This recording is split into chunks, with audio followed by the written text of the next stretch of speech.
Tú eres de Rincón de la Victoria. Bueno, nacimiento de Logroño, lo que pasa es que me vine aquí con, no sé si 7 o 8 años, y desde entonces he vivido en Rincón de la Victoria, vamos, hasta que terminé la carrera en Málaga, en la universidad, en Facultad Económica, y me marché a Madrid 2 años, y luego a un año más en Sevilla, y ya en Madrid y Málaga, ahora vivo en Málaga.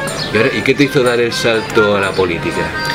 Pues fundamentalmente yo me afilié aquí en Rincón de la Victoria a Izquierda Unida. Sí se podría decir que la política yo ya la había tenido antes, la había tenido en los institutos, reclamando, pues luchando por los derechos universitarios y por los derechos del instituto. Porque luego tú pasas del instituto a la universidad y evidentemente te tienes que anticipar a lo que estás, ¿no? Eran los tiempos de la guerra de Irak, si no recuerdo mal, yo tendría 17, 18 años, y la guerra de Irak pues fue un elemento de que te politiza, te haces una serie de preguntas y vas tirando del hilo. Te preguntas primero por qué se invade un país, el petróleo qué papel juega, y entonces vas generando ahí un tema, hablas de Palestina, hablas de todo y entras en política, y antes de que te des cuenta pues ya tienes tu formación más o menos clara y te decides que hay que actuar, que efectivamente no se trata solo de saberlo, sino de que hay que intentar cambiarlo, y el cambio pues hay que hacerlo a través de una organización política, en mi opinión. Y desde luego, como tú has dicho también en la presentación del libro, lo que es muy importante es que las personas o que la población tenga información y tenga formación, ¿no?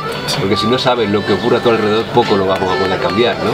Claro, además es por una doble vía, yo creo. Primero porque no está toda la información disponible, es decir, hay mucha información que no se lanza a la opinión pública, aunque está disponible, pero los medios pues evidentemente filtran la información que ellos no quieren transmitir. Y luego una cosa es la información y otra es el conocimiento. Tenemos un exceso de información, pero una información de una naturaleza que no te permite comprender la situación, el funcionamiento, la dinámica, cómo nos organizamos como sociedad. Por lo tanto hay que tener formación para poder convertir esa información en conocimiento. Tenemos que tener un mecanismo teórico, un marco que nos permita identificar que cierta información se corresponde con una dinámica determinada. Es decir, no es solo una suma de granitos, sino darle un sentido a esa información, darle un sentido ideológico. Por eso hace falta formación y, sobre todo, claro que sí, tener información disponible. Y tú, sobre todo en el último de los posts que yo he visto en tu blog, ¿no? Así que te haría la misma pregunta que yo te quería hacer a ti, que ¿quién controlaba realmente la economía mundial? Claro, pues en aquel post lo que yo planteaba era que no se trataba solo del poder político. El poder político tiene una capacidad de influencia sobre las instituciones y cómo se reglamentan, pero el real poder, si podríamos decirlo así, está en el capital privado, es decir, en el dinero. El sistema financiero. Sí, en el dinero, y claro, fundamentalmente en la época en la que vivimos ahora, en el dinero financiero, en las empresas financieras, en los bancos, y ese es donde está su poder, porque ellos son propietarios de grandes de las empresas que no son financieras, las empresas que producen para la economía real, las empresas que producen energía, las empresas que producen automóviles o las que extraen petróleo, son en gran medida participadas por bancos. Al final estamos ante una red mundial donde las grandes finanzas, los grandes bancos controlan el poder de determinar las reglas de juego de este mundo. Son capaces de influir sobre la política. Una cosilla, Alberto, porque yo esta conversación creo que sea de verdad muy tranquila, ¿no? Sí. Me gusta interrumpirte cuando se me ocurren algunas cosas. Yo siempre he tenido una hipótesis, he creído en una hipótesis. Es que ese sistema financiero, esas entidades financieras son los que realmente le interesa en un momento determinado crear esas crisis. O sea, alguien se beneficia de una crisis, entonces llega un momento determinado, a principios de siglo, lo hemos sufrido, en que antes una situación de boom económico era necesaria una crisis que se resolvía a través de una guerra. Ahora no se llega a esos extremos, ¿no? Pero también ha habido muchos intereses en que después de crear la burbuja, ¿no?, era interesante o le interesaba crear el pinchazo de esa burbuja y generar esa crisis, ¿no es verdad? Sí, yo diría que quizás no me atrevería a decir que hay intereses interesados en la crisis, sino que la aprovechan. Creo que la crisis no tiene que ver con decisiones personales o decisiones empresariales, sino que es el resultado de un proceso lógico en un sistema que tiene sus propias leyes de funcionamiento. El sistema es lo que lleva a la crisis, no por decisiones individuales o en decisiones de gente malvada, sino porque su propia dinámica conduce a una crisis, y es en ese momento, eso sí, donde los más poderosos aprovechan la crisis crisis para reestructurar su posición de poder y ganar más poder. Por eso los grandes peces se comen a los pequeños. En ese caso nos encontramos directamente con los grandes empresas financieras comprando al resto de empresas y haciendo lo que estamos viendo en España con la reestructuración del sistema financiero, como las grandes empresas pues acaban pues poseyendo a las pequeñas y medianas empresas y por lo tanto incrementando su poder. Se aprovechan de la crisis, igual que se aprovechaban en otros tiempos de las finanzas de la guerra, que eran los que prestaban al bando 1 o al bando 2 con independencia de cuál, porque los dos le daban el mismo negocio. Es cierto, pero no considero que sean conspiraciones personales o individuales o motivaciones personales, sino que va implícito en el sistema, en el propio funcionamiento del sistema económico.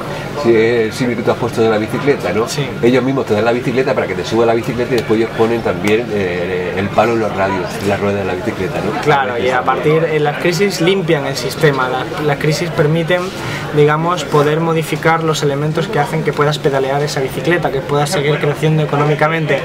Las crisis hacen que los grandes se coman a los chicos, que las empresas que no son rentables, con todo lo que ello implica, porque podrías no ser rentable estudiar, por ejemplo, una carrera de humanidades, como ocurre hoy en día, que no son rentables y por lo tanto se quitan, se anulan, se quitan esos instrumentos porque no están al servicio de la bicicleta. Todo lo que no esté al servicio de pedalear es absolutamente deteriorado, se manda fuera, porque es una consecuencia de la crisis y estamos viendo esa reubicación. Los servicios públicos no son rentables porque no están en el ámbito de la bicicleta, no están en ese ámbito, están fuera. Entonces lo que utilizan las crisis es introducirlos a su ámbito, privatizarlos para ponerlos al servicio de la rentabilidad y del criterio de la crecimiento. Y también poner al servicio de esa rentabilidad a las personas, ¿no? Que esa formación va en derivada le incide sobre todo a la gente, intentarle que sean un mero elemento productor, claro, productividad y no un elemento formador de la persona. Desde el mismo momento en el que nacemos y que no somos propietarios de medios de producción, como se diría en términos clásicos, estamos obligados a tener que trabajar para vivir y eso nos obliga a estar al servicio de esa bicicleta, porque quienes nos van a dar trabajar lo van a hacer con unas condiciones de trabajo determinadas y estamos al servicio de esa bicicleta. Por eso el sistema educativo también está al servicio de la bicicleta, porque tú te educas con objeto de poder venderte después a alguien para que te dé de comer, para que te dé el dinero con el que puedas comprar la comida. Estamos inmersos en esa bicicleta. La sociedad puede romper con esa bicicleta y organizar una forma diferente de organizarse, pero de momento eso es lo que no se está planteando. Lo que estamos viendo con esta crisis es cómo se subsume a cada vez más gente, a más territorios, a más espacios de la naturaleza, a esa lógica de la bicicleta. Y además utilizan el miedo que ocasiona esa situación para que la gente esté tranquilita o esté callada y crea que la única opción es resistir. Pero yo creo que habrá otras alternativas al pueblo, no solamente resistir, aguantar a ver si alguien nos soluciona este tema. No, la resistencia es el primer paso. La resistencia es el primer paso de respuesta ante algo que te deteriora la calidad de vida, pero luego tiene que estar la responsabilidad y el compromiso. Y no puedes esperar que nadie te solucione tus problemas. Tienes que ser corresponsable, hay que participar activamente de todos esos procesos. La democracia, la vida en sociedad no se limita a votar cada 4 años, no debe limitarse a votar cada 4 años. Se hacen votaciones continuamente en el seno de los movimientos sociales, de las organizaciones políticas. Hay que ser activista, militante, hay que participar activamente en política para ser corresponsable del futuro de tu vida. Si no, pues en la medida que tú no lo haces, lo van a hacer otros que lo van a hacer por ti y lo van a hacer probablemente en contra de tus intereses. Es una sociedad que se limita a votar cada 4 años y el resto está dormida o asustada. Es una sociedad esclava, es una sociedad resignada ante el dominio que van a hacer unos sujetos que por supuesto van a tener unos intereses totalmente diferentes, y eso es lo que nos va a llevar a un estadio de regresión. Por lo tanto, la resistencia es un punto importante, el primer punto, pero luego lo que viene detrás es el compromiso y tiene que ser inmediato, tiene que ser la acción inmediata, como la de esta tarde, por ejemplo, ¿no? Efectivamente, esta tarde es una manifestación que le decimos al gobierno: no puedes hacer todo lo que quieras con nosotros porque estamos enfrente y porque nosotros vamos a estar aquí oponiéndonos. Es un mensaje, es una acción bien coordinada, y luego hay que seguir haciendo un plan mucho más amplio que abarque pues todas las líneas. Yo creo que hay que hacer huelgas, creo que hay que hacerlas de una forma solidaria, creo que hay que reestructurar el sistema, y eso solo se puede hacer cambiando el chip, cambiando la forma de pensar y pensando más colectivamente que individualmente. ¿Pero tú no crees que realmente esta crisis nos ha supuesto a nosotros una oportunidad para establecerse un nuevo orden social?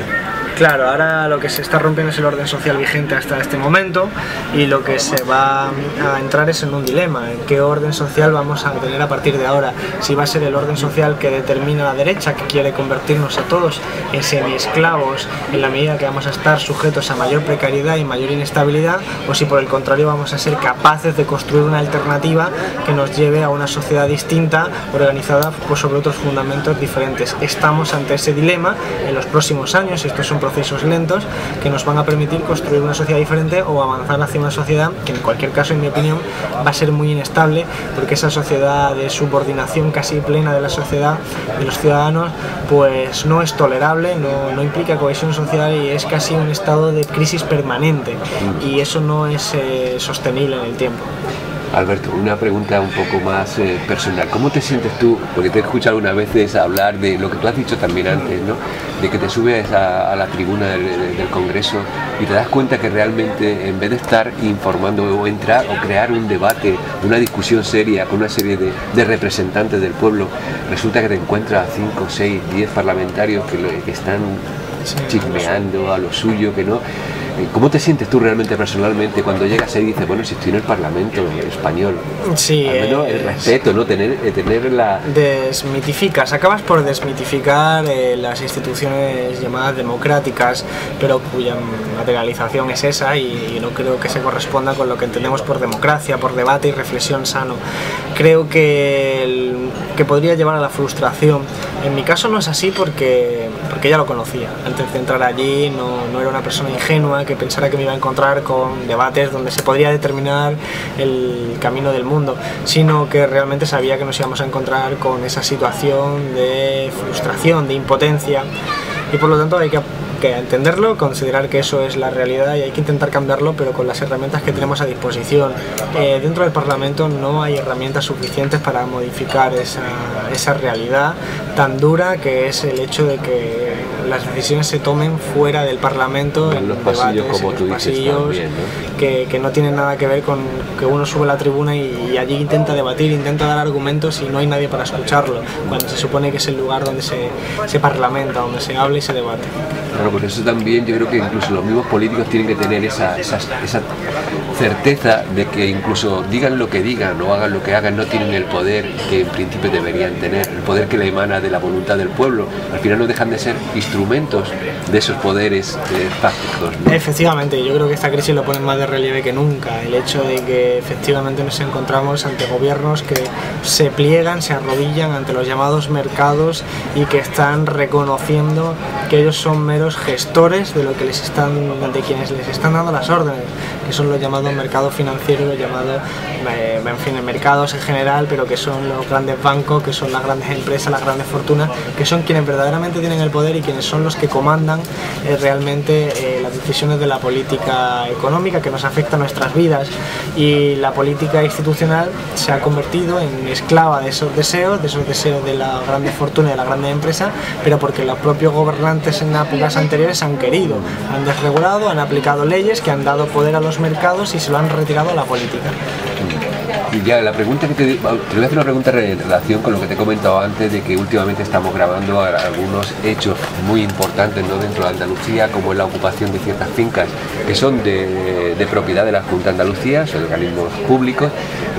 ¿Cómo entiendes tú que un organismo público o fincas o 20.000 hectáreas en este momento que ha puesto a la venta o en subasta la Junta de Andalucía no permita que sea el propio obrero, el propio campesino el que pueda acceder al uso de esa tierra,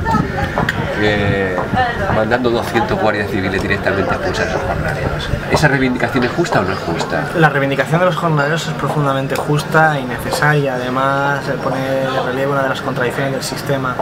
La Junta de Andalucía en ese caso lo está intentando mercantilizar, está intentando sacarle una rentabilidad económica sin pensar en la rentabilidad social, es decir, ha asumido la ideología que piensa todo en términos de dinero y no de personas, cuando lo que estamos hablando es de la vida de las personas. Es evidente que hay un intento de mantener no solo al capital privado, porque en ese caso es propiedad pública, sino de mantener un orden de las cosas que implica que la sociedad se mantiene al margen de una acción directa de su capacidad de gestionar su vida. Los jornaleros tienen derecho a poder gestionar esas tierras y tener una relación directa con su sustento. Y la Junta, pues yo creo que comete un grave error haciendo ese tipo de acciones que no hacen sino reflejar la irracionalidad de un sistema económico que, como decía en la charla, tiene a gente sin casa y millones de casas sin gente. Esa irracionalidad se manifiesta en muchos elementos, en muchos aspectos. Uno es el de la casa sin gente, otro es el del desempleo con empresas quebrando y otro es el de tierras sin usarse, que los campesinos quieren usarla y sin embargo la Junta lo utiliza para otros objetivos. Pero Alberto, lo que sí que es verdad que yo en todos estos días lo que he estado escuchando muchas veces una palabra después de la última elección en Andalucía, ¿no? Cuando realmente se ha formado un gobierno en el que Izquierda Unida ha supuesto un soplo de aire fresco en este cataclismo que se podría avecinar si algunos señores dependientes del señor Mariano Manos Tijeras, como yo le he escuchado también decir hace poco tiempo, hubiera llegado al poder en Andalucía. Esa es la palabra esperanza de que realmente Izquierda Unida aporte o se implique realmente en la defensa de los intereses de este pueblo, o de estos obreros, o de estos campesinos, y que intente enfrentarse a estas decisiones del Partido Socialista, que hasta ahora ha sido pues uno más. Hay nuevos retos, es un escenario profundamente nuevo, un contexto histórico diferente en el que la Junta está gestionada por un partido de oposición en el Parlamento Nacional, un contexto de posible intervención en las cuentas públicas españolas y también andaluzas, es un contexto de lucha política más que económica, es un contexto que va a plantear unos retos muy importantes porque no hablamos de la misma época de la bonanza económica, de la llamada bonanza que no era tal. Sin embargo, pues esperamos que Izquierda Unida esté a la altura de las circunstancias. No es fácil porque hay muchos elementos que pueden incidir en que las cosas se hagan mal, pero yo creo que si Izquierda Unida se lo plantea, y hay muchos compañeros que lo van a intentar sin lugar a duda, se pueden abrir espacios de esperanza, profundización de la democracia participativa, transparencia, lucha contra la corrupción, elementos no puramente económicos y luego elementos económicos de creación de empleo, elementos de sostenibilidad en el turismo. Hay muchos espacios donde se pueden abrir, donde podemos aprovechar las rendijas del sistema para introducir elementos de anticapitalismo. Creo que eso sí que da la esperanza, pero no se puede ser ingenuo. Andalucía no está gobernada por mayoría absoluta de Izquierda Unida. Izquierda Unida tiene su margen de acción más amplio que antes, pero sigue siendo un margen que te permite tener más instrumentos, pero no te permite tener la capacidad de hacer lo que tú quieres con tanta facilidad. Por lo tanto, lo que tenemos que hacer es no olvidar nunca la calle, no olvidar nunca que eso es un instrumento, que tiene sus limitaciones y que lo que hay que hacer es utilizar el resto de instrumentos que están a nuestra disposición, como la lucha social, la lucha en la calle, la lucha sindical, la concienciación de la gente, etc. Al menos para movimientos como los de esta tarde, que sirvan para intentar que la democracia sea real y que no sea una estafa como lo están haciendo hasta ahora. Efectivamente, para convencer a la gente de que la salida tiene que ser por la izquierda, dicho de una forma más sencilla, a que la salida tenga que ser por la derecha, que la salida es más democracia y no menos, que la salida es más educación pública y más sanidad pública y no menos, y que la salida es más pensamiento colectivo y menos egoísmo. Y eso es algo que alimenta movimientos como el 15M, como la manifestación de esta tarde, y creo que ahí es donde hay que estar en esos espacios como Izquierda Unida, como personas individuales. Al final somos personas individuales que tenemos plurimilitancia, si se puede decir así, que participamos en movimientos sociales y también en sindicatos y también en partidos políticos, y que hay que aprovechar todos los instrumentos. La lucha no es fácil y hay que mantenerla. Pues yo de verdad te deseo lo mejor y te doy mi más sincera enhorabuena por el trabajo que estás haciendo.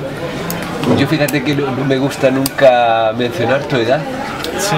Porque yo creo que eso es lo menos importante, lo que importa, sobre todo es valor secundario, porque también hace muy poco tiempo, porque yo me gusta aprender de todo el mundo, alguien me dijo, si el revolucionario o la persona que es consciente es algo que se lleva en el ADN, lo que solemos decir, lo llevo en la sangre, ese espíritu solidario de combativo. Pero es que a veces yo creo que, como decía este hombre, se impregna en el ADN y es que no podemos evitarlo.